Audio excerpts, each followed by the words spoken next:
बच्चों का वजन था वो कितना था? दूध से छूटे हुए बच्चे मिल रहे हैं। जी संतुष्ट है, हमारे ग्रोथ अच्छा चल रहा है। उसके बाद हमने यूट्यूब पर देखा, उसके बाद विचार में आया कि हम सुअर पालन ही करें। नमस्कार दोस्तों हम आज अपनी वीडियो में आपको पिग फार्मिंग को लेकर पूरी जानकारी देंगे। छोटे स्तर पर पिग फार्मिंग की शुरुआत की है। स्ट्रक्चर बनाने में कुल कितना खर्च आया था, साथ ही वो कितने पशु लेकर आए थे और सबसे पहले उन्होंने कहां से सोचा कि हम पिग फार्मिंग ही करें। सबसे पहले हम आपका परिचय जानेंगे। सर, आपका क्या नाम है? हमारा नाम पुत्तीलाल है। सर, पुत्तीलाल जी, जब आपने पिग फार्मिंग की शुरुआत की थी तो ये कितने स्तर से शुरुआत की थी और सबसे पहले आपने ये कैसे सोचा कि हम पिग फार्मिंग ही करें?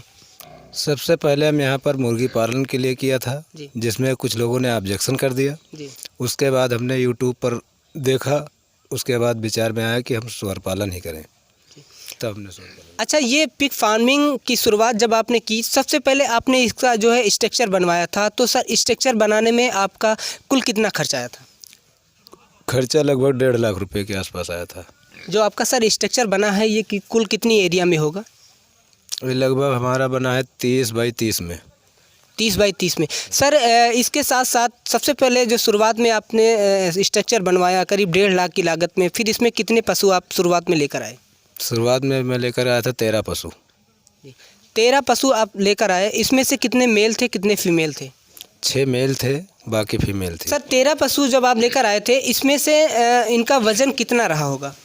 मेरे बच्चों का वजन था करीब 8 और 10 के आसपास का, और जो मादाएँ थे 45-50 के आसपास की थी। जी सर, इसमें जो छोटे पशु हैं वो कितने रहे होंगे? 11।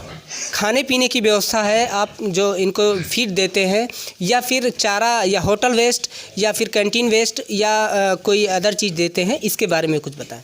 नहीं, इनको तो हम अपने यहाँ से देते हैं, जैसे कि राइस पालिश है और उसमें चावल की कनकी है और गेहूं का चोकर है और मक्के का आटा भी होता है इसमें हल्का फुल्का, यही सब खाने को देते हैं। दोपहर में इनको हरा चारा में बरसियम देते हैं। अपने पास से जो फीड बनाकर देते हैं, इनको दिन में कितनी बार देना होता है और इसका एक पशु को कितना वजन है, कितना देना चाहिए?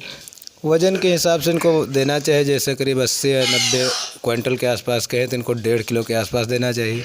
बच्चे हैं उनको कम देना चाहिए और हरा चारा भी दोपहर में इनको देते हैं बस। बच्चों को जो आप देते हैं फीड, ये कितना देते हैं, कितनी मात्रा में देते हैं?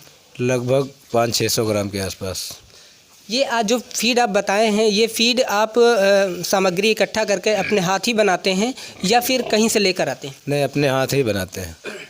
सर, और जानना चाहते हैं, जो आपका फार्म बना है इसकी सफाई व्यवस्था और इनके पानी पीने की व्यवस्था, इनको नहलाने से लेकर इसके क्या आप उपाय करते हैं? नहलाने के लिए और पानी पीने के लिए हमने नांदे बना रखी है, उसमें इनको पानी पिलाते हैं। नहलाने के लिए हमने पंपिंग सेट से व्यवस्था कर रखी है, अभी मोटर नहीं लगवा पाए हैं। ठंडक ज़्यादा है और ठंडक में इनको ठंडक से बचाव के लिए अपने फार्म पर क्या व्यवस्था की है?